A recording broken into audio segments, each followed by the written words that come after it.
We're going to do some review questions for the final, and particularly I would like to work on the monopoly, which you have seen in my lecture videos and of course in the text, but I actually will be working on a problem so that you're able to solve it in the exam, because as I said, I'm going to be modeling the process. So you are given a demand curve, a marginal revenue here.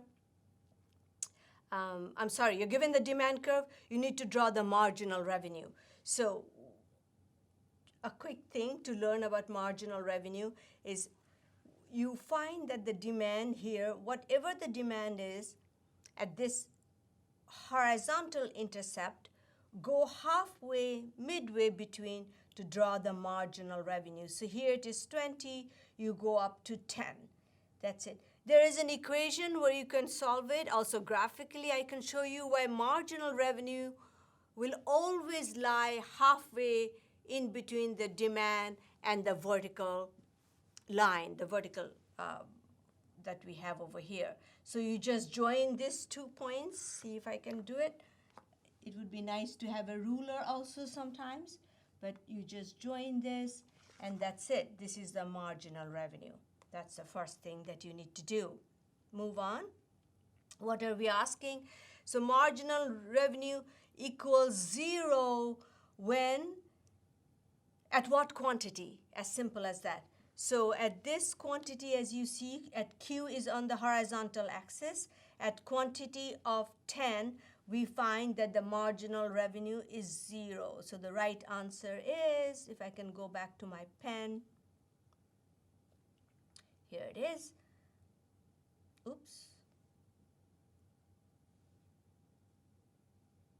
And then find the pen. Here we go. Right answer is C. All right? Good. I'm taking a little bit of time because on my iPad, it slips. You may find the screen slipping, but that's okay. Doesn't matter. As long as you're learning, it may just take a little bit more time.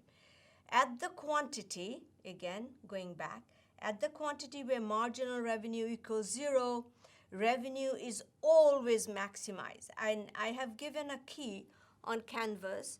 Do read that. It's really important. It's a nice graph, but usually when, so marginal revenue, if you recall, is nothing but the change in total revenue over change in Q. So marginal revenue is nothing but the slope of total revenue. I draw a nice graph. There's no space for me to draw a graph right now. So whenever the slope of the function reaches 0, then the function has reached its maximum. It's mathematically, you can prove it. So what is happening, I'll draw, that this is the total revenue. Total revenue is going up, and then it comes to a point the total revenue has reached a maximum. So this is Q, this is TR, and then at this point, the slope is 0, and when the slope is 0, slope is nothing but the marginal revenue. So we are trying for you to understand. This is a concept, just have it in the back of your mind. Marginal, the revenue function is maximized when the slope is 0. Marginal revenue is nothing but the slope of total revenue. Got it? Yeah? Okay, good. I hope so. All right. Let's see. Let me erase this so I have a little bit of space. There's a nice explanation on Canvas. I've drawn a nice colored graph, as you may find that. Okay, moving along. Assume fixed cost equals 0 and marginal cost is 2. So when fixed cost is 0, marginal cost is 2. That's the only cost that's changing. The profit maximizing monopoly price will equal to what? So what we always know, if you recall, going back here again to my pen, when marginal cost, here you go, marginal, at the profit maximizing level of Q, at the profit, marginal revenue is equal to marginal cost, always. That is the profit maximizing level Q. So let me go back to the graph. You have to go back and forth. And I'm saying marginal cost is 2. So I've kept the marginal cost to be constant. So you can jolly well draw a horizontal line. Marginal cost right now is also equal to the average variable cost. The fixed cost is 0, so we can take that as 2. So go to the place where marginal cost cuts marginal revenue, and then you come down. This Q, this is the profit maximizing level Q. First step, where marginal cost cuts marginal revenue. I go to the point marginal revenue equals marginal cost to find the profit maximizing level of Q. That's where the firm is going to operate. That many units the firm will produce. Then I go up to the demand and say, the firm says, aha, there is a demand. People are willing to pay the price for this. And so the price for this monopoly is nothing but 6. Got it? So it's best to do it on the graph, then come back, and then, aha, the right answer is 6. All right? Okay, let's move on. Assuming again that the fixed cost equals 0, what is the monopoly profit? All right? So monopoly profit, very quickly, total profit is nothing. I like to write out the formula so you know, and it's good for you to do the same thing. P times Q, total revenue minus total cost, is nothing but marginal cost times Q. That's all you have is the marginal cost. Fixed cost is 0. So marginal cost is nothing right now, but the variable cost too. So P times Q, 6 times 8. We just found the Q to be 8, right? The price to be 6. Minus marginal cost is, I know, 2. And the profit maximizing level of Q is 8. Sorry, my 8 is a little large. Doesn't matter. So this is equal to 48 minus 16. So the profit is nothing but 32. So the right answer is E. I don't have to solve every single problem for you, but I'm going to do some so you can go back and work on your own, all right? So profit is 32. Great. Now that this question is, suppose the fixed cost equals 0, what is the monopoly profit if the firm can perfectly price discriminate? That means the monopoly is going to go down the demand curve, if you recall, when I talked about the perfect, and charge every single price that the consumers are willing to pay. So they go and charge. So this is really the entire, I shouldn't stop. It's the entire triangle up to the point where you see it is marginal cost is hitting the demand. Up to this point where MC, here MC has cut. So the entire revenue, it can perfectly discriminate. It goes down the demand curve and charges the price each consumer, group of consumers are willing to pay. So this entire triangle is nothing but the revenue that goes.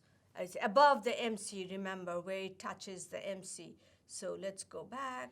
So it is that, how do we find, perhaps I didn't do a good job shading the entire area, but this is, so how do I find the area of a triangle?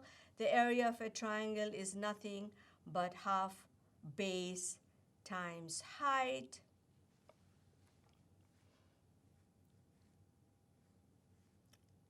Which is really, I don't need to write it, so I'm looking at the triangle area. It's half base times height, which is half base is 16. Base is 16 times height is 8, I believe. And if you multiply this, 16 times 8 divided by 2 is 64. Okay, that's the right answer. let's go back to the case when monopoly sets a uniform price compared to the competitive allocation with free entry. So what would be the change in the total surplus from the monopoly deadweight loss area? So right now it's slightly different. What we are looking is the deadweight loss area. So let me clean it up, because now let's just erase this. Okay, back again. Monopoly is charging one price. So where MC cuts MR, MC cuts MR as we did this, and monopoly is charging this. So the question is really asking you, what is that from charging one price to be discriminating? The change in the total surplus will be nothing but the change in this area, the deadweight loss area. And so all you have to do is find that area of this triangle, which is half base. From 8 to 16 is 8, and the height is 2 to 6. Let's go back. Write it out. As much as, so the deadweight loss area, the change, we're looking for the change, is the half, that triangle, half base times height, is half 8 times 4, half 32, 16. I do make some arithmetic error. I don't think I have over here, but I'm not using a calculator, and although unfortunately you also can't use a calculator on the exam. So if you ever see an error, shoot me an email. But that's good. All right, no, I don't think I made an error. In the answer to the previous question, we have implicitly assumed there are no externalities, no pollution.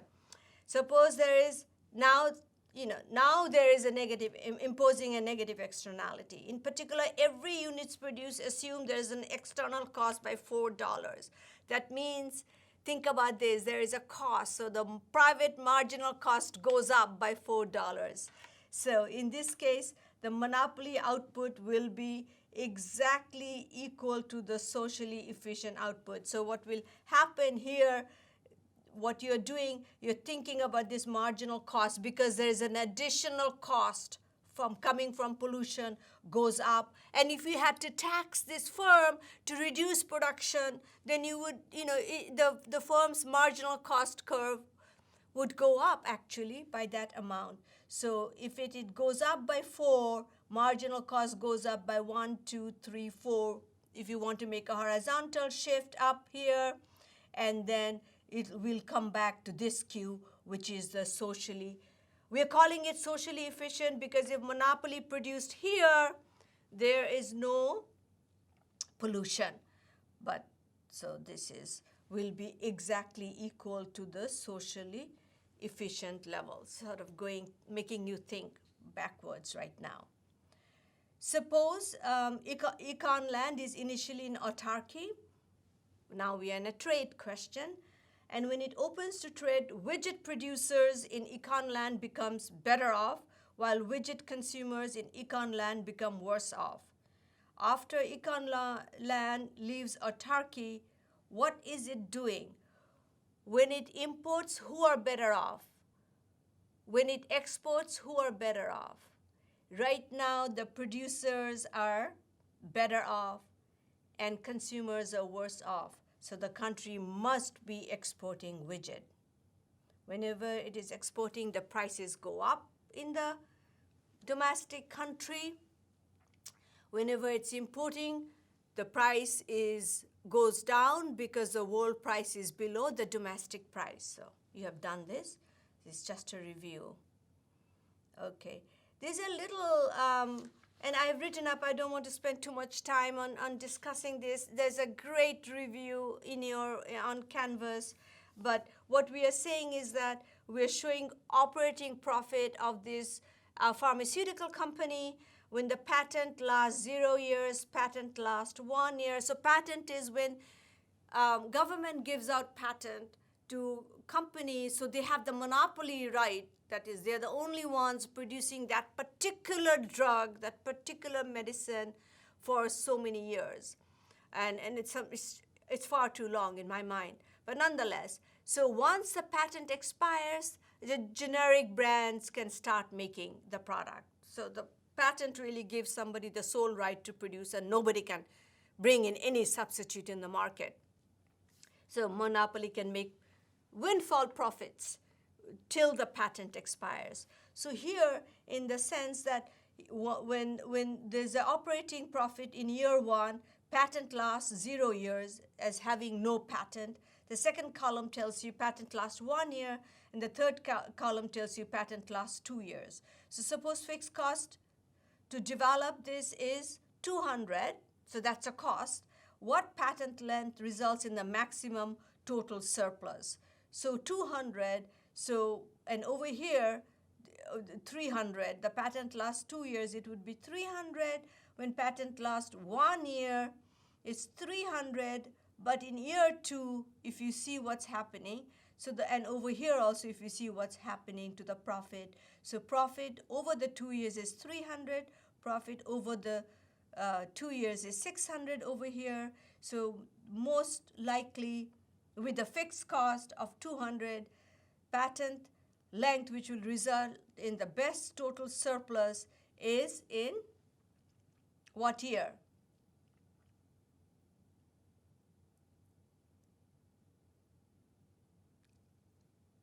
Thinking about it? Yes? In just 1 year, okay? All right. Again, fixed cost to develop what patent results in the maximum consumer surplus in just 1 year. That's where it is. I think you'll find that the explanation on Canvas quite nicely done. We spend a lot of time doing all these keys. I'm not giving too much importance to these questions because I'm not sure that you will have to deal with it too much in an exam. 11, cartel is more likely to be successful. Cartel is when group of people come and behave like a monopoly, close to the monopoly level. If there is interaction is frequently repeated and participants care about the future, that means a strategy. There are few firms participating in the cartel. That's how you can actually manage it. And players can quickly react to deviation by other players, like game theory, from cartel agreement. If somebody cheats on the cartel and starts to sell the product to other countries when the cartel said, no, this is so much oil we're going to produce for this year. But one of the member of the cartel can cheat and in secret supply oil. And then in that way, players can quickly react to deviation from other players. They can throw them out. So all of the above is right.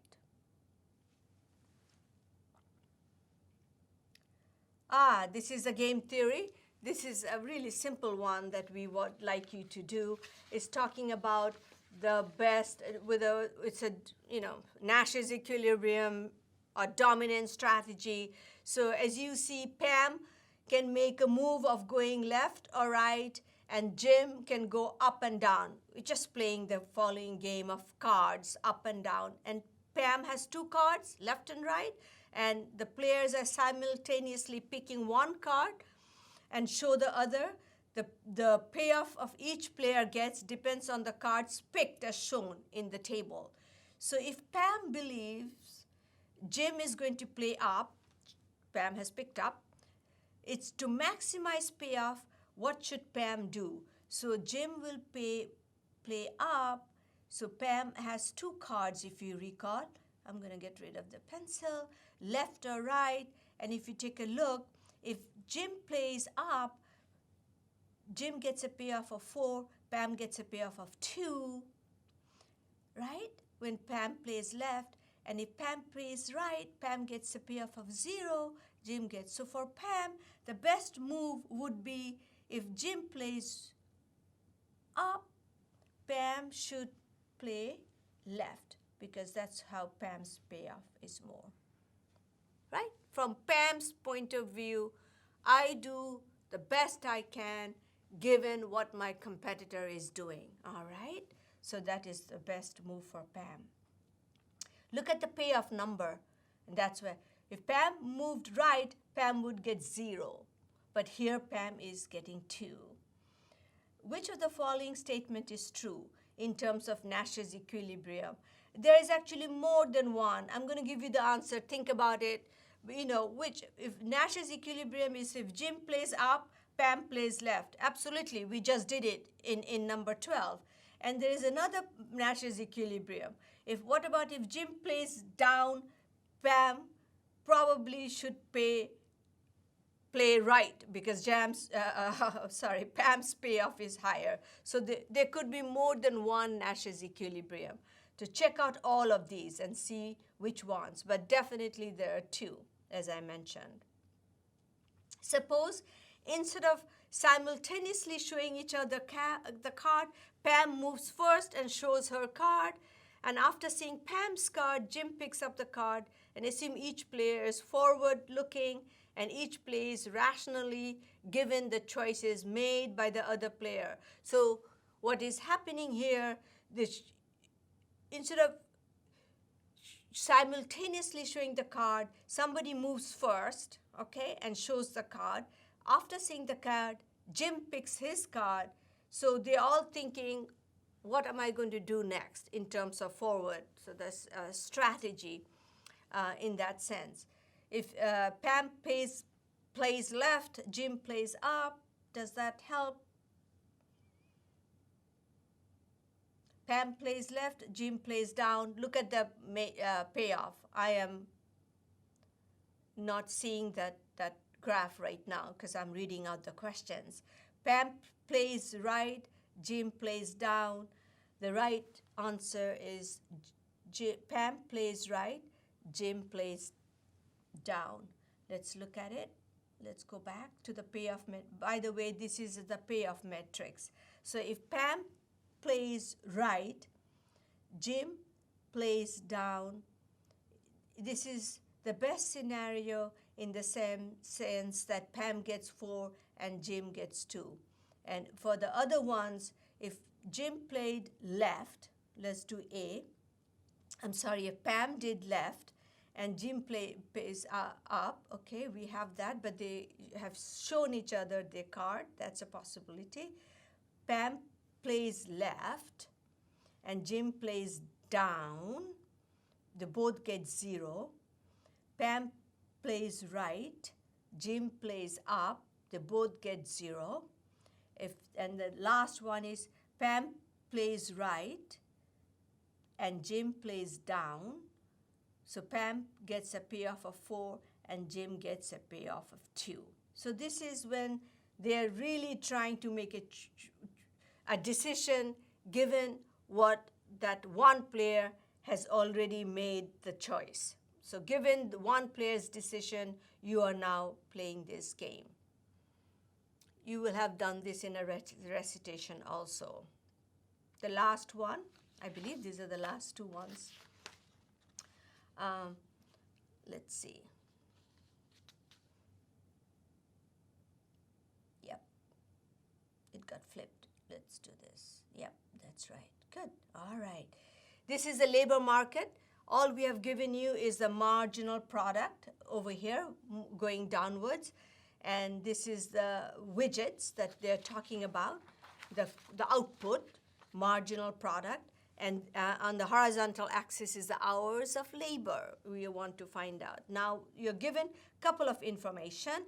You're given that the output price is 5, and you're also given wages is 50. And I know that VMP, which is also the MRP, is nothing but MP times P is equal to MFC, which is nothing but the wage, okay? Because that is the additional factor cost. You hire another labor worker, you have to pay them the wage rate. So the wage rate is constant, it's given. No matter each worker, you're giving them the same wage rate. So here I have P, I have P, or let's say MP, and P is 5, and the wage is nothing but 50, all given to you. So MP is nothing but 50 divided by 5, which is 10. So and I have given you the graph, the curve for marginal product. So at a marginal product of 10, where you found it here, you go here, a marginal product of 10, you find that this person is going to hire 6 workers right here, or hours of labor. That gives you L star here. Got it? So the demand for labor by the firm equals to 6 hours, or it could be, instead of hours of labor, it could be number of workers. That's just fine. There you go. So the right answer is D, 6. Good? With me? All right. I hope I'm going slow enough. If I go any slower, you're going to fall asleep. Now suppose the wages increase to $10. Same thing. I do there's a little bit of space. MP times P is equal to wage. But I have increased the wage to $50. No, I have kept the wage to 50. No, I have increased it to. There you go. I have increased it to $100. Yes, 50 was previously. Here you go, 100. MP, I don't know. P is 5. It remained the same. So MP in this place, solving the equation, right-hand side to equal left-hand side, is 100 divided by 5. I get 20. MP is 20. Do the same as I did before. Go up. Go up. MP is 20 over here. At 20, how many workers are they going to hire? 3. Got it? Go down here. At this, MP is 3. L star is equal to 3. Is that the question? Wage hour? So, yeah, okay. So now they're saying, if the wages have increased from 50 to 100, how has the firm's total cost increased? Well, total cost is nothing. Total cost is the number of workers, L, times the wage is 100. That now the wages have increased. L is nothing but 3 over here times 100, which is the wage, is 300. Previously, in the past question, my total cost was, when the wage was only 50, I was hiring L times wage. I was hiring 6 workers, but paying them 50 each. My total cost was 300. It's the same. When the wage increased, as you see, they're hiring less workers, 3. And in the previous, the wage was 50, they were hiring 6. But the total wage bill in both scenario is the same. So the right answer is the total cost is unchanged. Good. This one is about skilled and unskilled laborers. It's really quite self-explanatory in the sense that I am looking at the supply and demand for 2008 and 1980. What has happened? The following figure illustrates demand and supply for unskilled and skilled labor in the U.S. in the 2 years that I just talked about. Wages of $1,000 per year in 2008 dollars. Factors that may have contributed to this. Why is it that, what is happening to the wages of skilled and unskilled laborers contributed to the outcome? Is the skill premium has risen because decrease in the relative supply of skilled workers in the U.S. That is not true. The new technologies in recent years have tended to complement unskilled workers. Not true. New technologies substitute, none of the above. All right. The temptation, I wish the old exam, I wish it was worded a little differently. Your exams, I will make sure that we will not confuse you. It will be pretty here it was a little difficult to understand in terms of all the things that are happening. In some scenarios, they could work in changing the wage rate. But right now, looking at this, all of these, none of the above is true. In temptation of workers on a fixed salary to not work when the boss isn't watching, you know that. You don't do your work because the boss is not watching. You're watching video, right? Example of moral hazard, okay? You know that. Number 19, fact that someone with a high risk of medical problem is likely to buy a large amount of health insurance is an example of adverse selection.